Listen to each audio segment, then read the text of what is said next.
하나님 말씀 요한복음 20장입니다.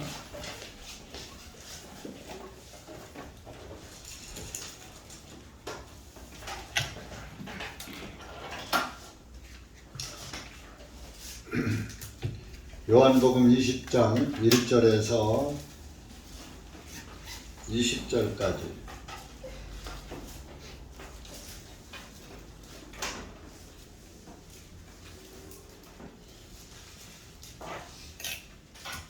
다 같이 한 목소리로 읽으시겠습니다. 요한복음 20장 1절 시작. 그 주간의 첫째 날 어두울 때에 막달라 마리아가 일찍 그들로 된 묘실에 와서 돌이 묘실에서 옮겨진 것을 보고 그때 그녀가 시몬 베드로와 예수님께서 사랑하신 다른 제자들에게 달려와서 그들에게 말하되 사람들이 주님을 묘실에 옮겨 어디에 모셔 두었는지 우리가 알지 못하노라 하니 베드로와 다른 제자가 나가서 묘실로 가니라. 둘이 함께 달리는데 다른 제자가 베드로보다 앞서 달려가 묘실에 와서 몸을 구부려 안을 들여다보고 세마포가 놓인 것을 보았으나 그 안으로 들어가지 아니하니라. 그때에 그를 따라온 시몬 베드로가 와서 묘실 안으로 들어가 세마포가 놓여 있는 것을 보니 주님의 머리에 둘렀던 수건은 세마포와 함께 놓여 있지 않고 그것만 한쪽에 개어져 있더라. 그때 묘실에 먼저 왔던 다른 제자도 그 안으로 들어가서 보고 믿었더라. 이는 그들이 주님께서 죽은 자들로부터 반드시 다시 일어나야 하리라 하신 성경 기록을 아직 알지 못하였기 때문이다. 이에 제자들이 다시 자기들의 집으로 돌아가니라. 그러나 마리아는 묘실 밖에서 슬피 울면서 서 있더라. 그녀가 슬피 울면서 몸을 구부려 그 묘실 안으로 들여다보니 흰옷을 입은 두 천사가 예수님의 몸이 놓여있던 곳에서 하나는 머리 쪽에 또 다른 하나는 발 쪽에 앉아 있는 것을 보니라. 천사들이 그녀에게 말하니 여자여 어찌하여 울고 있느냐 하니 그녀가 그들에게 말하기를 사람들이 나의 주님을 옮겨다가 어디에 모셔두었는지 내가 알지 못하기 때문이다 하고 그녀가 이 말을 한 후에 뒤로 돌이켜서 예수님께서 서 계신 것을 보았으나 그분이 예수님이신 줄을 알지 못하니라. 예수님께서 그녀에게 말씀하시기를 여자여 어찌하여 울고 있느냐 누구를 찾고 있느냐 하시니 그녀가 주님을 동산지기인 줄로 알고 말하기를 선생님이여 만일 당신이 그분을 여기서 옮기셨으면 어디에 모셔두었는지 내게 말씀해 주소서. 그리하면 내가 그분을 모셔가리이다 하며 예수님께서 그녀에게 말씀하시니 마리아야 하시니 그녀가 돌아서서 주님께 말씀 나보니오여 하니 이는 선생님이라 하는 것이라. 예수님께서 그녀에게 말씀하시니 나를 만지지 말라. 이는 내가 아직 내 아버지께로 올라가지 아니하였기 때문이야. 그러나 나의 형제들에게 가서 그들에게 말하기를 내가 나의 아버지 곧 너의 아버지요 또 나의 하나님 곧 너의 하나님께로 올라간다 말하라 하시니 막달라 마리아가 제자들에게 가서 자기가 주님을 본 것과 주님께서 자기에게 이 말씀을 전하셨다고 말하니라. 그때 같은 날 곧 주간의 첫째 날 저녁 때 제자들이 모인 곳에 유대인들이 두려워하여 문들이 잠겨 있었는데 예수님께서 오셔서 가운데 서서 그들에게 말씀하시기를 너희에게 평강이 있을지어다 하시니라.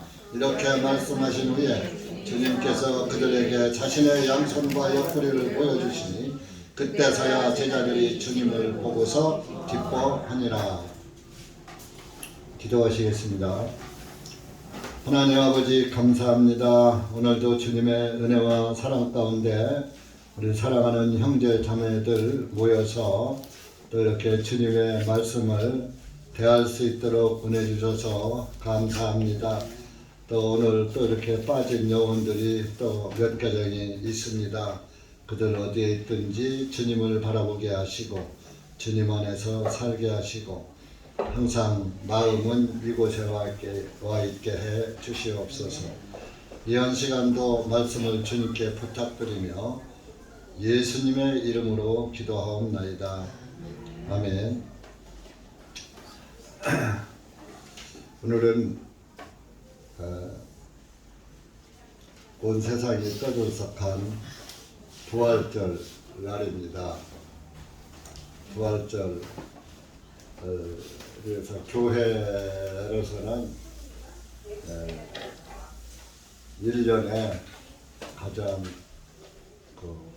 아주 큰 행사의 날이죠. 성탄절, 부활절, 이런 것들이 교회의 명절이라 할 수가 있는 것인데, 사실은 성경에는 없는 날입니다. 신약 성경 어디에도 부활절을 지켜라 하는 데가 없습니다. 신약 교회에는 주님께서 명령하신 것이 침례와 만찬 두 가지밖에 명령하신 것이 없습니다. 그래서 실제적으로 교회는 주님께서 명령하시지 않은 것은 할 필요가 없는 것입니다. 그 하는 것들은 다 지난주에도 말씀을 드렸듯이 장로들의 유전과 전통에 의해서 전통과 유전을 따르는 것이지 하나님의 말씀을 따르는 것이 아니라는 것입니다. 그래서 어쨌든 그렇다고 해서 우리가 예수님의 부활을 부정하는 것이 아닙니다. 예수님의 부활을 어느 누구보다도 확실하게 믿는 저와 여러분이고 우리 교회입니다. 예수님의 부활이 없으면 우리가 구원을 받을 수가 없어요. 일단 이제 말씀을 드리겠지만, 예수님이 부활하지 못했다면 예수님은 우리의 구세주가 될 수가 없고 우리의 하나님이 되실 수가 없는 것입니다. 하나님은 사망 권세를 이기시는 분이에요. 그런데 예수님이 부활을 못하고 사망에게 붙잡혀 있다면 또 예수님은 우리나 똑같은 그런 사람이죠. 그런데 예수님은 사망 권세를 이기시고 다시 살아나신 분입니다. 그런데 이제 그 19장에서 예수님이 죽으셨죠. 뭐 잘들 아시지만은 19장 그 옆에 보면은 30절에 가보면 그러므로 예수님께서 또 식초를 받으시고 그분께서 말씀을 그것을 다 이루었다 하신 후에 그분의 머리를 숙이시고 영이 떠나가시니라 그랬어요. 여기 30절에서 죽으신 거예요. 예수님이 영이 떠나가시니라. 사람이 죽을 때는 우리가 지금 살아있을 때는 영과 혼과 육이 같이 있어요. 같이. 근데 이 육체 속에서 영과 혼이 빠져나가는 것을 죽는 거예요. 여기 지금 영이 떠나가시니라 그랬잖아요. 그리고 영이 떠나가시기 전에 예수님이 마지막 한마디가 그것을 다 이루었다 하셨다. 다 이루었다가 다 갚았다, 다 끝냈다 그런 뜻입니다. 그래서 이게 다 갚았다가 다 끝냈다. 이제 그 헬라어로는 다 갚았다예요. 무엇을? 죄값을 다 갚았다. 그 이제 영어로 finished 그랬는데 finished는 다 끝났다, 다 완성됐다, 다 끝내다 뭐 이런 뜻이잖아요. 예수님이 저와 여러분의 죄값을 다 치루었다 이겁니다. 완성해놨다 이겁니다. 죄사함의 진리를 다 완성하셨다 이런 얘기. 끝냈다 이거. 죄값을 다 갚았으니까. 여러분들은 죄의 빚진 자였어요. 근데 그 여러분들의 그 죄의 빚을 예수님이 다 갚아주시고 다 갚았다 하고 돌아가신 거예요. 돌아가셨는데도 그때가 이제 3시경이란 말이에요. 오후 3시경. 오후 3시경에 죽으셨는데 다른 그 좌우에 있는 강도들은 그냥 나무에 달려 못만 박혔으니까 안 죽었어요. 덜 죽었어요. 그래서 빨리 장사를 지내야지 돼요. 내일이면은 이제 오후 6시면은 내일로 돌아가잖아요. 그날은 이제 큰 안식일이요. 1년에 한 번 돌아오는 큰 안식일이요. 일주일에 한 번 들어오는 안식일이 있고 1년에 한 번 들어오는 안식일인데 1년에 한 번 들어오는 안식일을 큰 안식일이라고 그러고 그날을 무교절이라고 해요. 무교절이 시작되는 날. 이제 무교절 절기가 1년에 한 번 오잖아요. 그래서 큰 안식일은 1년에 한 번 온단 말이에요. 그래갖고 이제 6시가 되기 전에 장사를 얼른 지내야지 돼. 그런데 아직 강도들은 안 죽은 거예요. 그래서 그 강도들의 다리를 꺾어서 아주 살아있는 그 사람의 그 강도들의 다리를 억지로 꺾어서 죽게 만드는 거예요. 그게 33절이에요. 19장 33절에 그러나 그들이 예수님께 이르러서는 주님께서 이미 운명하신 것을 보고 주님의 다리는 꺾지 아니하였으나 그 32절에는 첫째 사람 다리를 꺾고 또 다른 사람의 다리도 꺾더라. 그러니까 이제 강도들은 안 죽었으니까 왜 채찍도 안 맞았죠, 고문도 안 했죠. 그냥 나무에 달리기만 했으니까 죽는 그 시간이 더 걸리지요. 그런데 예수님은 밤새 채찍에 맞았죠. 가시관을 머리에다가 탁 씌워서 피 많이 흘렸죠. 그러니까 기진맥진한 상태에 나무에 달리니까 그 예수님은 죽으신 거예요. 그래서 예수님도 다리를 꺾으려고 와서 봤는데 그 예수님은 이미 돌아가셨더라. 33절. 그랬는데도 34절에 병사 하나가 그 예수님의 옆구리를 창으로 콱 찔렀단 말이에요. 즉시 거기서 34절에 거기서 피와 물이 나오니라. 이 병사가 로마 군인이에요. 로마 병사예요. 그 이름을 농기누스라고. 이 사람은 예수님의 확인 사살한 사람이에요. 그래서 이 사람도 구원을 받았다고 그래요. 농기누스가 안질이 심했답니다. 눈병이. 그러는데 창을 가지고 대개 창으로 하면 이렇게 찌르잖아요. 나무에 달린 예수님을 탁 이렇게 찌르니까 왼쪽 옆구리를 이렇게 찌르게 되죠. 상상을 해보세요. 왼쪽 옆구리를 탁 찍어서 대각선을 찌르니까 심장까지 팍 찌른 거예요. 그러니까 심장에 있는 피가 싹 고였던 피가 싹 쏟아지고 또 사람에게는 물도 있거든요. 피와 물이 나오더라. 물까지 다 쏟았다. 성경은 알면은 굉장히 재밌어요. 그래서 이제 그 주님의 다리는 꺾지 아니하더라. 33절에 끝에 그런 말씀 있잖아요. 시편에 보면은 그의 뼈를 보호하시며 그런 말씀이 있어요. 그가 누구요? 예수님의 뼈를 보호해서 꺾지 않았다 이겁니다. 예수님은 다리가 꺾이지 않았잖아요. 그렇게 못만 박히고 창만 찔림을 받았지 뼈나 이런 것은 하나도 안 상했어. 그런데 옆에 좌우에 강도들은 생다리를 꺾어서 죽였으니 그들은 뼈가 상한 것이죠. 근데 예수님은 뼈가 안 꺾이고 이미 운명하셨더라 이런 30절에서 운명하셨습니다. 그것을 본 사람이 증언했다. 이렇게 해서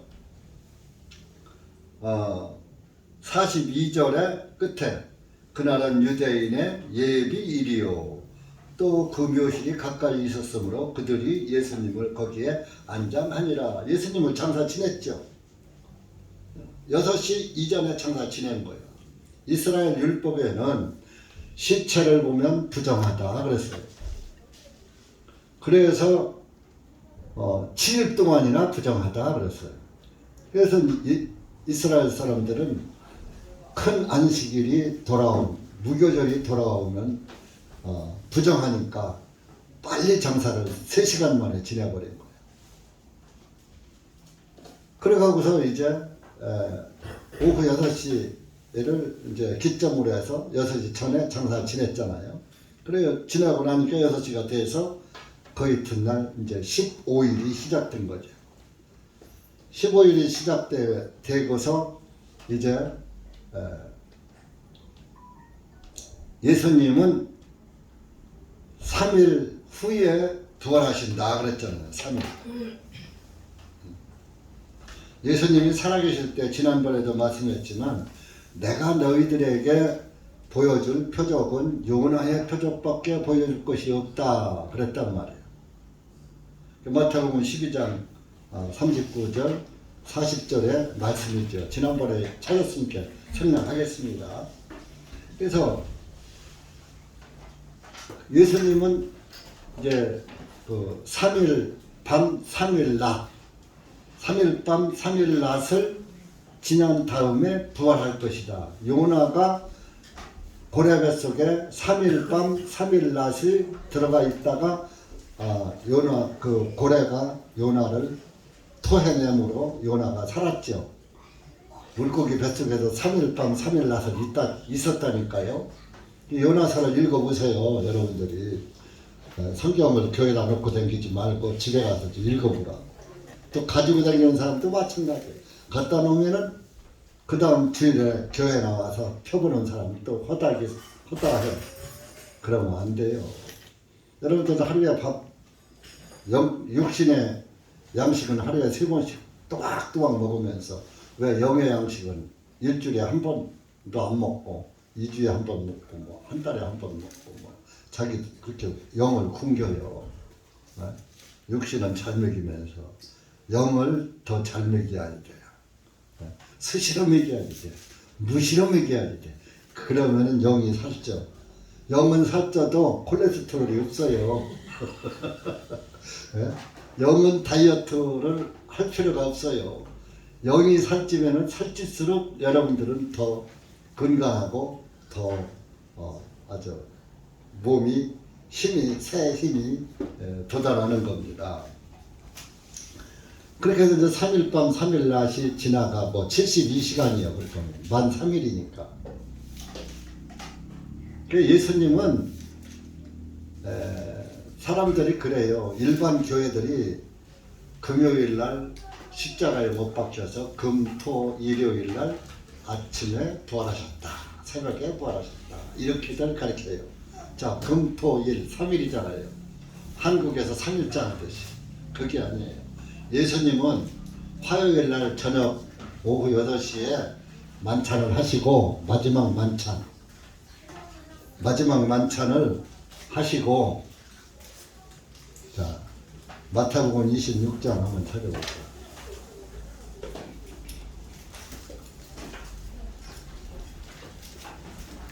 (26장) 26절부터 29절까지 신약 43페이지입니다. 이게 마지막 만찬이에요. 예수님이 돌아가시기 이 만찬을 끝내고 예수님이 겟세마네 동산 지난주에 말씀했죠. 겟세마네 동산 가서 기도하시고 기도 끝마치고 잡혀간 거예요. 자, 시작. 제자들이 먹을 때 예수님께서 빵을 취하셔서 축복하시고 떼어서 제자들에게 말씀하시기를 받아서 먹으라 이것은 나의 몸이니라 하시고 또 잔을 들어 감사를 드리시고 제자들에게 주시며 말씀하시되 너희는 다 이것을 마시라. 이는 이것이 죄들을 사함받게 해주려고 많은 사람을 위하여 흘리는 나의 피 곧 새 유언의 피이기 때문이니라. 그러나 내가 너희에게 말한 포도나무의 이 열매에서 난 것을 내가 너희와 함께 내 아버지의 왕국에서 새 것으로 마시는 그날까지 이제부터 마시지 아니하리라 하시니라. 이건 뭔 말씀이냐 하면요, 마지막 만찬은 디너요, 디너. 네? 영어로 디너란 말이에요. 그러면 만찬은 내가 하루의 일과를 끝마치고 저녁 식사는 아침, 점심은 급히 먹어. 대개들 빨리 아침 먹고 출근해야 하니까, 또 점심도 빨리 또 점심 먹고 또 일해야 하니까. 근데 저녁은 하루 종일 일했으니까 이제 시간 제약을 안 받는 거예요. 이렇게 느긋하게 먹는 거예요. 아주 배불리.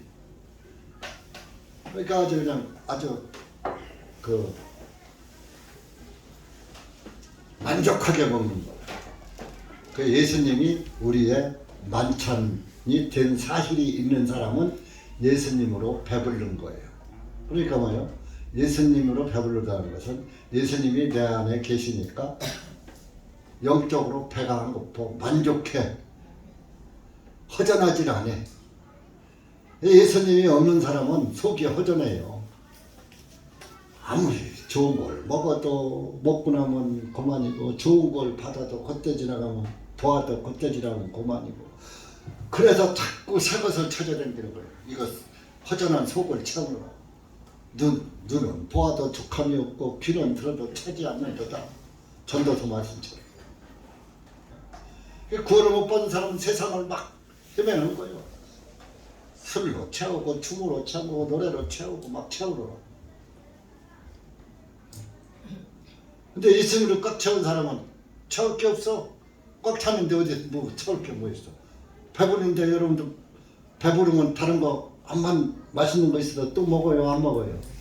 그거 먹었다가는 배 아프고 토하잖아요. 배부르면 안 먹어요. 진수성찬도 배부르면 소용없어요. 예수님으로 배부른 사람은 여기 찌웃 저기 끼웃, 이 교회 저 교회, 이 집 저 집 돌아가지 않는 거예요. 그 예수님 앞에 딱 고정되어 있는 거예요. 그걸 만찬이라고 그래요. 예수님이 우리의 만찬 저녁 식사가 되는 거예요. 그래서 이제 26절에 빵을 떼어서 축복하시고 제자들에게 주시며 말씀하시고 받아서 먹으라. 이것은 나의 몸이니라 하시고 빵을 떼어서 예수님이 직접 빵을 떼어서 찢어서 제자들에게 나눠줍니다. 이건 내 몸이야. 이건 뭐요? 내 몸이 이 빵이 찢겨지도록 내 몸도 찢겨질 것이야. 그걸 상징하는 거예요. 그렇게 해서 이제 빵을 딱 먹고 나니까 27절에 잔을 들어서 하나님께 감사를 드리시고 제자들에게 주시며 말씀하시기를 너희는 다 이것을 마시라. 자, 빵을 줄 때는 그냥 받아서 먹으라. 이것은 내 몸이라 하셨어요. 근데 여기서는 너희는 다 이것을 마시라. 28절에 이것은 잔. 이것이 죄들을 사함받게 해주려고 많은 사람을 위하여 흘리는 나의 피, 곧 새 유언의 피이기 때문이라 그랬어요. 포도즙 잔을 제자들에게 좀 이거 다 마셔. 다 마셔. 이 잔은 너희들의 죄를 사함받게 해주는 거야. 죄 사함을 받게 해주는 거야. 그래서 죄를 사함받게 해주려고 내가 피를 흘릴 것인데 나의 그 피를 흘리는 피의 잔이다. 그러니까 죄는 몸이 찢겨질 때 죄 사함 받는 게 아니라 피가 흘려져야 죄 사함이 이루어지는 거예요. 그래서 구약 레위기 17장 11절에 육체의 생명은 피에 있습니다. 피가 죄를 속하느니라. 사하느니라. 그래. 히브리서 9장 20절은 율법을 쫓아 거의 모든 것들이 피로써 정결케 되나니 피 흘림이 없은즉 죄 사면이 없느니라. 신구약 성경에 다 피가 아니면 죄가 안 사해지는 거예요. 그래서 이 포도즙 차는 예수님의 피를 상징하는 것이니까. 자, 포도즙이 생기려면 포도가 엉겨져야죠. 그래야 즙이 나오죠. 예수님이 엉겨지는 것이 죽는 거예요. 피 흘리고 죽는 거. 그래서 포도즙 차는 물론 영어는 이게 포도주로 되어 있어요. 와인으로 되어 있으니까. 와인이 포도주 아니에요. 근데 실제적으로 이스라엘 사람들은 포도주를 먹은 게 아니라 포도즙을 먹었어요. 왜? 포도원에다가 포도즙 틀을 갖다가 설치해 놓고 포도 따서 거기서 포도즙을 짜서 마셨다니까요. 그래서 포도원에다가 포도즙 틀을 설치해 놔요. 그 포도 줄 것 같은 포도에서 바로 즙을 내면 포도주가 됩니까? 아니 되죠. 그런데 이제 뭐 그 와인으로다가 이렇게 됐습니다. 그래서 오늘날 교회들이 교회들은 성찬식이라고 그러죠. 우리는 만찬이라고 하는데 성찬식이라는 말은 사실 없고 다 만찬입니다. 성경에 다 디너로 다 되어 있어요. 그래서 이 잔은 많은 사람들의 죄를 사하기 위해서 내가 피 흘리는 것이다. 많은 사람들 중에 여러분들이 다 들어가 있는 거예요. 그 여러분들의 죄를 사하기 위해서 예수님이 피 흘리셔 죽으신 거예요. 이걸 믿는 게 예수님 믿는 거예요. 예수란 뜻이 구원 아니에요. 구원이 제사하는 거, 제사함이 구원이에요. 새 유언에 새로운 유언이야. 새 언약은 뉴 커브먼트요. 새 유언은 뉴 테스트먼트요. 언약하고 유언은 달라요, 뜻이. 언약은 파기할 수도 있지만 유언은 파기가 안 돼요. 히브리서 9장입니다. 히브리서 9장.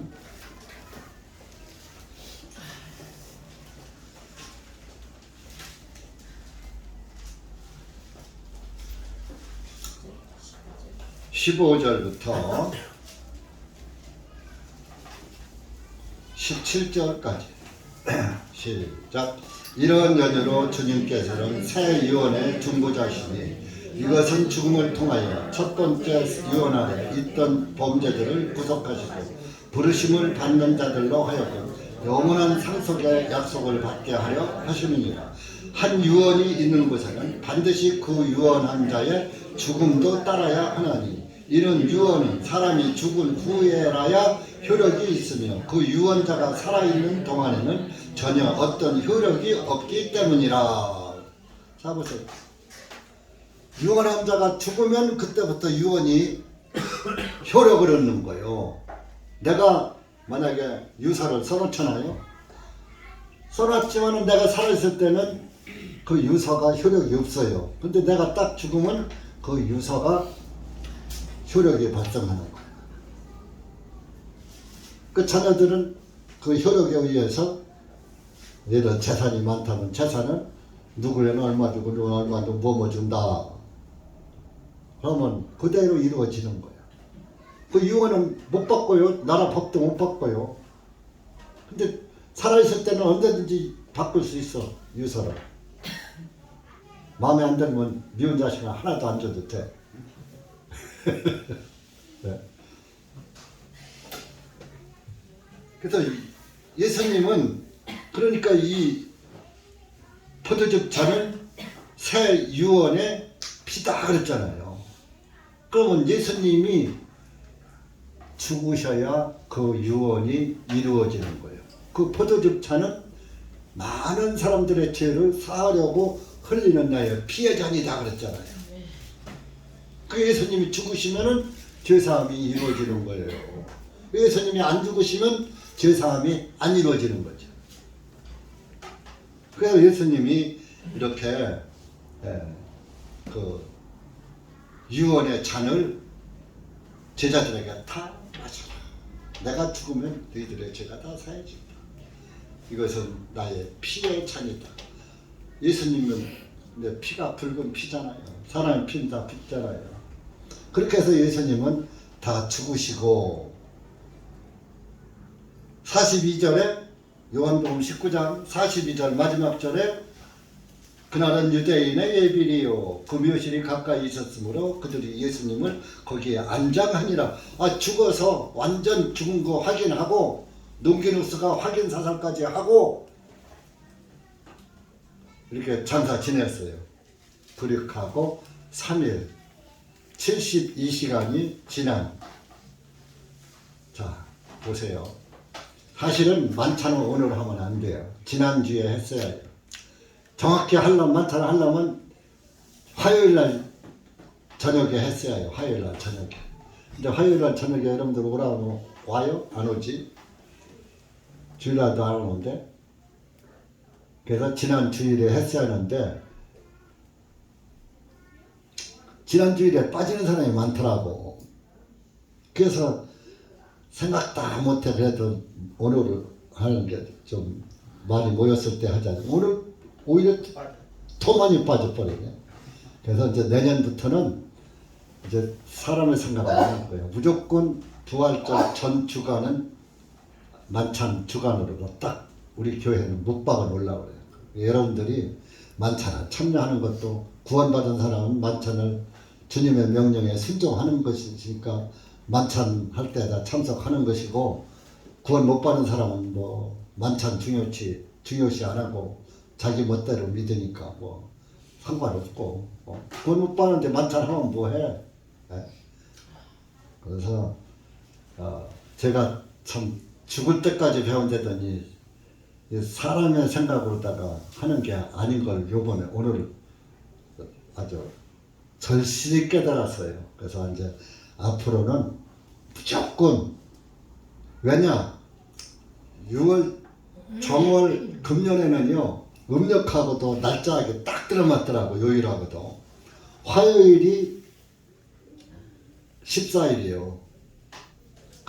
그러면 그 6월절은 그 유대력으로 1월 14일 저녁이잖아요.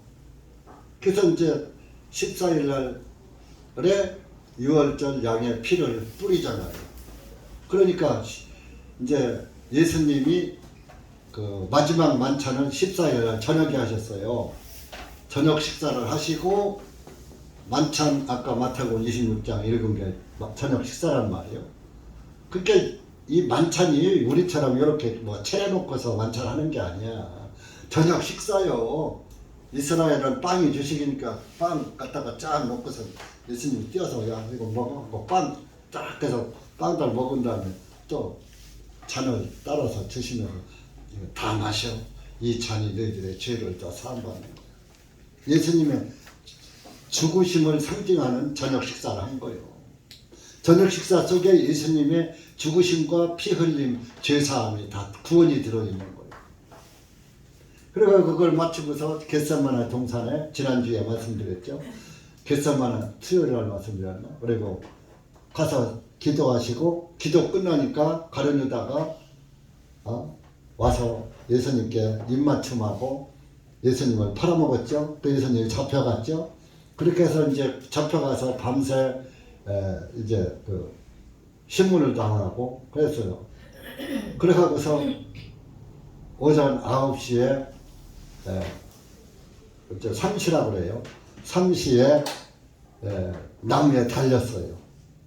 그렇게 해서 오전 9시죠. 그래서 이제 6시간을 나무에 달려 있었던 거예요. 오후 3시에 운명하신 거예요. 오후 3시에 운명하시고 3시가 6시 전에 장사 지내버린 거예요. 그렇게 해서 하루요. 그러니까 6월절이 오후 6시까지. 그때가 6월절 기간이에요. 예수님이 죽으셨잖아요. 피 흘려 죽으신 것이 14일이잖아요. 그걸 오후 6시가 된 게 15일 되잖아요. 그날부터 무교절이 시작되는 거예요. 그래서 이제 보세요. 14일 날 오후 6시에 장사 지냈으니까 15일 날 하루, 16일 날 하루, 17일 날 하루 이렇게 이제 되는 거죠. 그럼 보세요. 수요일 날 오후 6시에 화요일 날 오후 6시에 이제 해서 수요일이 시작되는 오후 6시에 6시 전에 장사 무덤에 들어갔단 말이에요. 그러니까 수요일 저녁 하루지요. 저녁이 한 번 왔죠. 목요일 저녁 하루지요. 금요일 저녁 하루지요. 그러면 그렇게 금요일 저녁 6시가 되면 토요일이 시작되잖아요. 아니 목요일 저녁 수요일 저녁 하루 목 금 이렇게 해서 3일 밤이 되고 이제 낮은 목, 금, 토 목요일 낮 금요일 낮 토요일 낮 토요일 날 오후 6시면은 이제 제 8일로 들어가잖아요.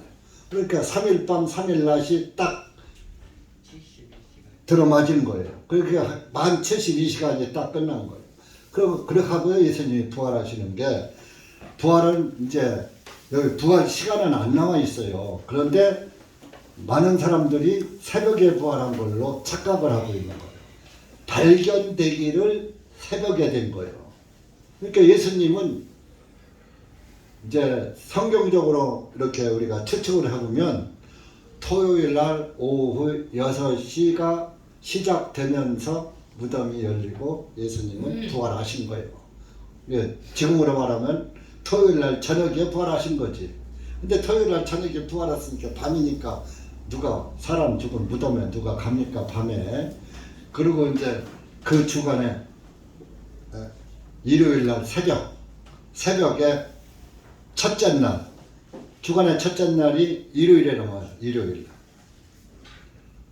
그래서 이제 7일이 끝나고 7일 동안 안식일이 끝나고 제 8일이 시작되는 거예요. 그러니까 한 주가 시작되는 거예요. 그래서 8이라는 숫자가 새로운 수다, 부활의 수다 그러는 거예요. 그래서 이제 첫째 날 어두울 때에 그렇습니다. 새벽이요, 새벽 어두울 때. 다른 성경을 여기 이제 새벽이라고 나와 있지 않았어요. 누가복음 24장을 한번 보세요. 요한복음 맨 앞에 24장 1절 2절 보세요. 1절 2절 시작.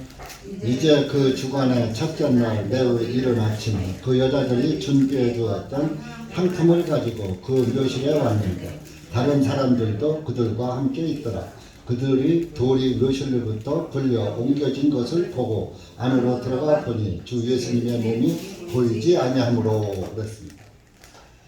이렇게 그 주간의 첫째 날 매우 이른 아침이라고 되어 있잖아요. 그러니까 부활한 시간은, 부활하는 것은 아무도 본 사람이 없어요. 부활한 시간도 없어요. 그러나 72시간 이상 무덤에 있을 필요는 없으니까 72시간이 끝나고 부활하신 것이 성경적이다 말이에요. 그러니까 발견만 제 8일 아침에 발견된 거예요. 마가복음도 가보세요. 마가복음. 누가복음 앞에. 마가복음 16장 마지막 장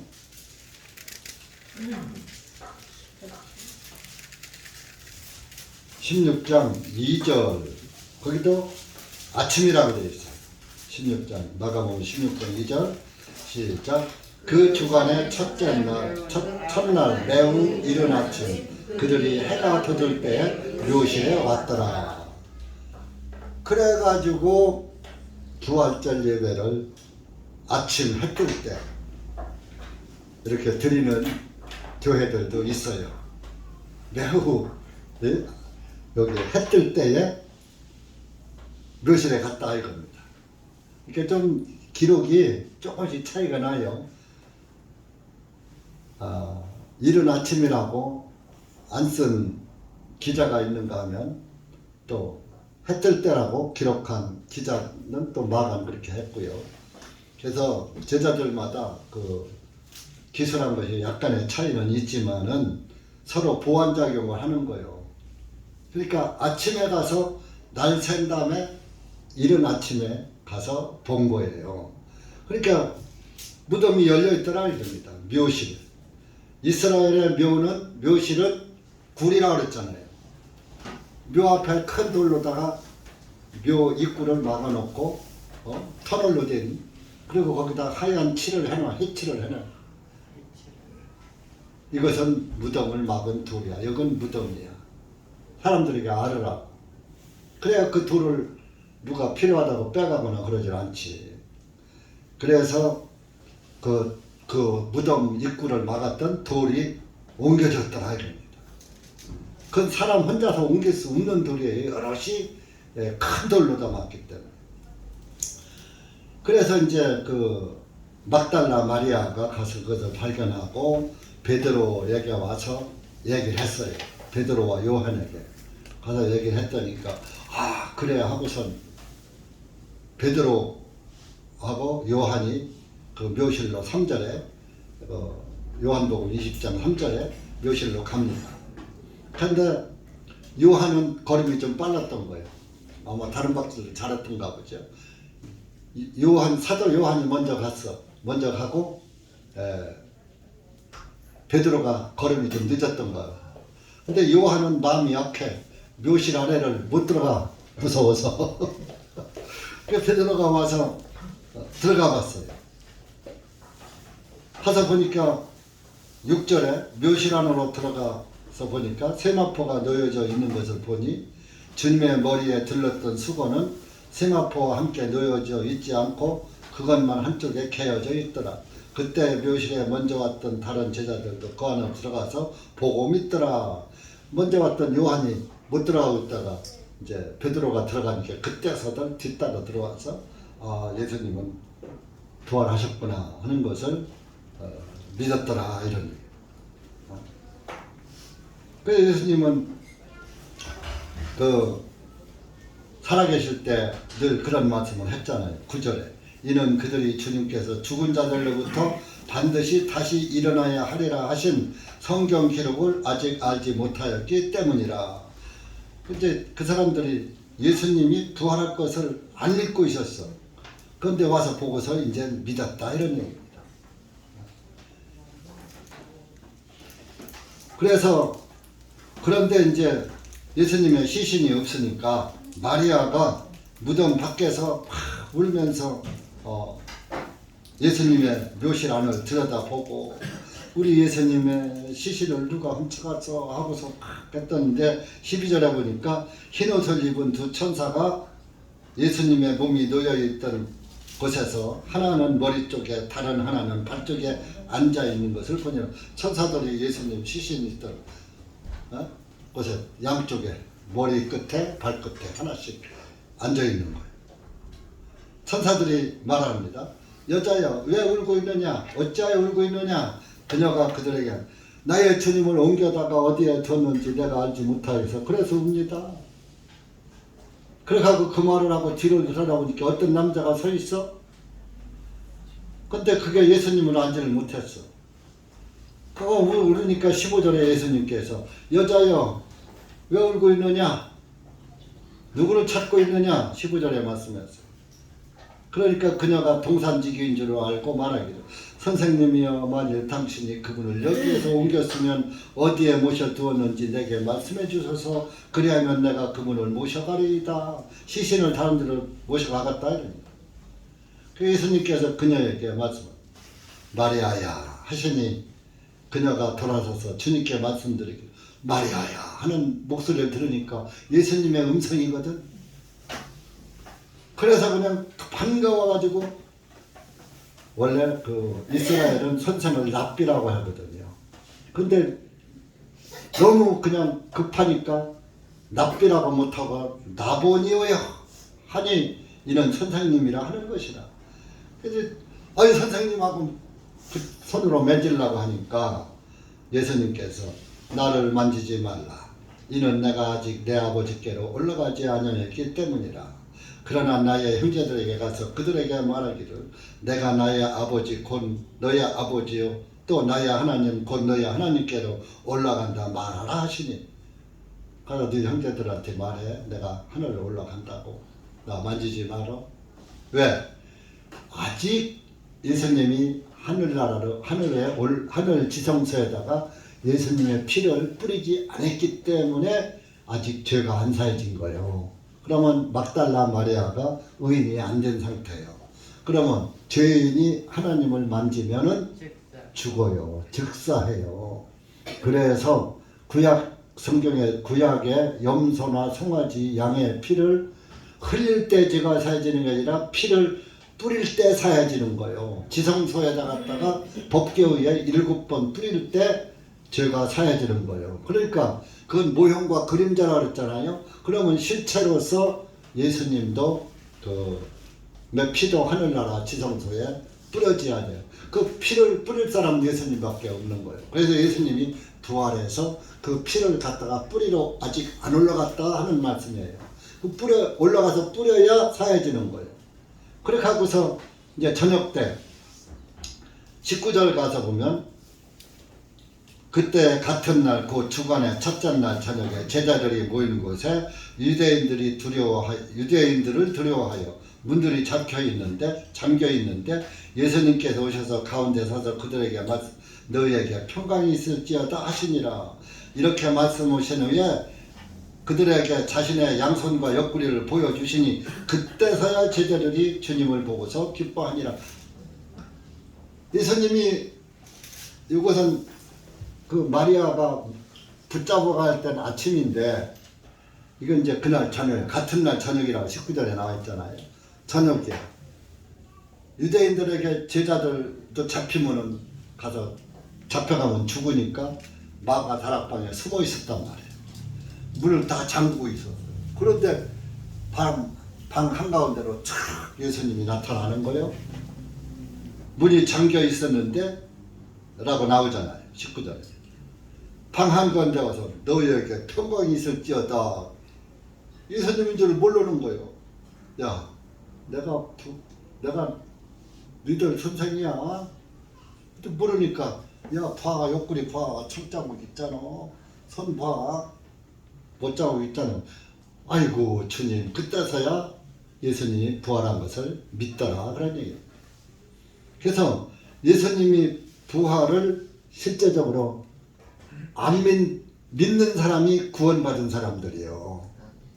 그러면 예수님의 부활을 날마다 보고 믿는 거예요. 1년에 한 번만 보는 게 아니에요. 날마다 예수님이 부활해서 내 죄가 사해졌다. 여러분도 죄를 날마다 짓잖아요.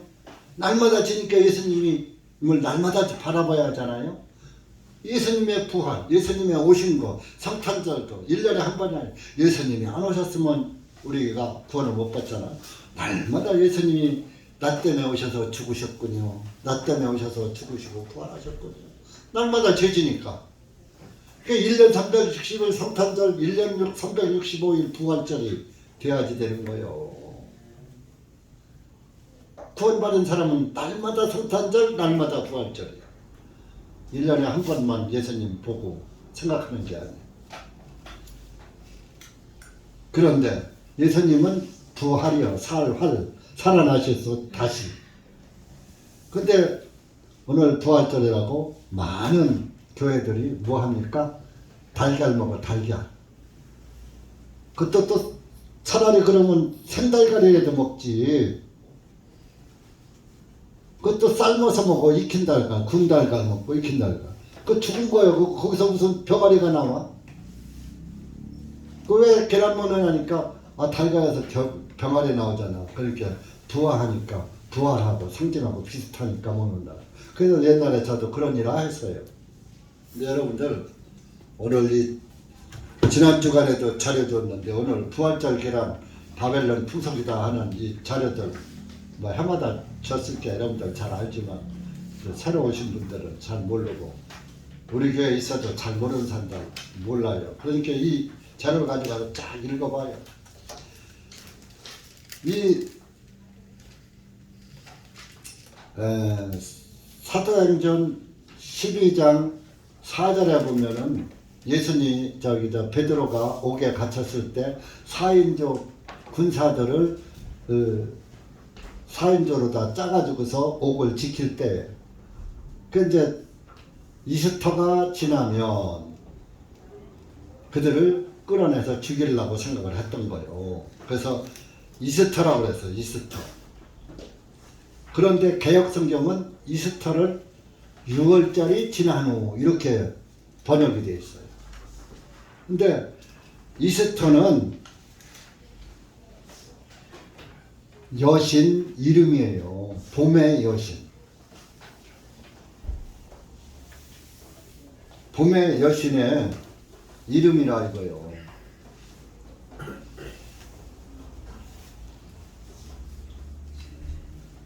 그래서 그 봄의 여신, 다산의 여신, 닭이 날마다 계란을 하나씩 낳듯이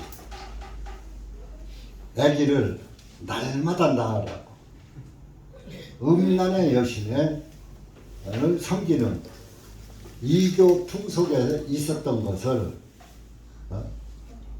그들은 그 이스터 여신을 섬기면서 달걀을 먹고 그랬던 거예요. 그것이 기독교로다가 들어와서 접목이 돼버립니다. 예수님 죽으신 부활절하고 접목이 되어서 야, 너희들이 믿는 예수님이나 우리가 믿는 여신은 다 같은 거야. 그래갖고서 부활절을 이스터라고 표기하는 거예요. 부활절. 영어 하시는 분들 다 알잖아요. 이스터가 부활절이라고.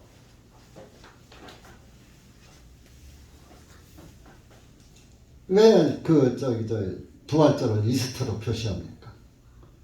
이스터 여신 사상이기 때문에 그런 거예요. 그래서 이 로마 카톨릭이 들여온 로마 교황청에서 만들어 놓은 작품이에요. 그래서 로마 카톨릭은요, 여신, 그 이스터 여신이라는 건 사람들 다 알거든. 그래서 이제 지금은 마리아 여신을 믿어. 예수님의 어머니 마리아를 습격시켜가지고 예수님 위에다가 두고 버렸어. 중보자가 그래서 마리아가 중보자가 돼버렸어. 우리는 중보자가 예수님이잖아요. 로마 카톨릭은 중보자가 마리아요. 그래서 마리아요, 우리의 중보자 마리아. 마리아한테다가 고백을 해. 죄를 하면 그 어머니니까 어머니한테다가 백 쓰는 거예요. 그러니까 어머니가 아들 예수님한테 야 아들아 용서해 줘라. 그래가지고서 마리아가 중보자가 돼버리는 거예요. 그러니까 예수님을 완전히 여자 밑에다가 마리아 밑에다가 갖다 놔버린 거예요. 하나님을 갖다가 마리아 아들로다가 만들어버린 거예요. 예수님이 가나 혼인잔치에서 포도주가 모자란다 하니까 어머니한테 여자여 나하고 그게 무슨 상관이 있습니까? 내 때가 안 됐습니다. 여러분 내 어머니한테 여자여 그런 사람이 있으면 손들어봐. 자기 어머니한테 여자여 그런 사람들 있어요? 예수님은 하나님이니까 할 수 있는 거예요. 여러분들은 자기 어머니한테 여자여 왜 나한테 그거 시킵니까? 해봐. 뭐야? 뺨 맞지? 그래요 안 그래요? 예수님은 하나님이니까 할 수가 있는 거예요. 창조주니까. 그저 배 한 번 살짝 이 땅에 오시기 위해서 빌린 거예요. 그런데 지금 마리아 여신을 이스터 여신이 마리아 여신으로 둔갑된 거예요. 시대에 따라서 여신 이름이 바뀌었어요. 그래서 오늘 모든 교회들이 아주 달걀 먹느라고 난리 났어. 지금 이제 먹기 시작하겠네. 그 여러분들은 부활절 계란 혹시 길 가다가 누가 주면 받아 먹지 말아요. 나 계란 안 먹어요 하고 먹고 싶으면 집에 가서 삶아 먹어. 부활절 계란인가 먹고 그거 알면서 받아 먹는 것 그거는 범죄예요. 범죄. 우상숭배에 가담하는 거예요. 그러니까 이 자료를 보면은 부활절 계란은 바벨론 풍속이다. 부활절의 이름의 유래에 대해서도 다 나와 있어요. 그러니까 잘들 보시고 지난주 자료 준 것도 잘들 읽어보시고 이렇게 해서 여러분들이 이 부활절 사탄의 그 노름에 늘어나고 있는 한국 기독교뿐 아니라 온 세계의 기독교 종교인들이 계란을 먹고 토끼 인형을 선물로 주고받고 토끼도 왜 뭔지 알아요? 토끼도 다산의 상징이에요. 토끼도 한 번에 새끼를 뭐 여러 마리 나는데 매달라요. 매달 새끼를. 그러니까 다산의 상징으로 다산은 음란의 상징이에요. 그래서 아주 더러운 바벨론 풍속에서 유래된 것이다. 이것을 믿는 교회들이 별로 없다니까요.